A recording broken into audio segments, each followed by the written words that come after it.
Защо нямам желание за живот? Защо не ми се занимава с нищо? Имам цели, но ме мързи да ги постигам. И осъзнах, че има много проста причина за това. Света се промени толкова бързо, че ние младите не успяхме да се адаптираме. На мен лично ми омръзна всеки ден да се чувствам зле и да не мога да взема живота си в ръце. Затова днес, на 6 октомври 2025 година, започва моето предизвикателство срещу самия себе си. След малко ще, въпреки че не съм експерт, знам, че допаминът пряко влияе на желанието да правиш различни неща. Първото ти нещо, което естествено ти идва да направиш, е взимаш си телефона, почваш да скролваш, гледаш YouTube видеа. Но тъй като вече си изхабил голяма част от допамина си още в началото на сутринта, почваш да се чувстваш зле, почваш да си кисел, почваш да ти е гадно и да нямаш много желание за живот. В момента, в който съзнах това, което беше може би преди 3 години, започнах да търся информация. Поради тази причина реших отново, не ми е за пръв път,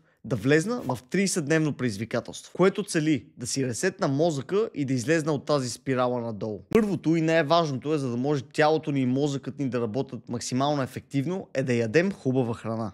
Това са тренировките, правилното хранене и да се виждам с моите приятели и близки. И предизвикателството почва днес, на 6 октомври 2025 и завършва на 31 декември 2025.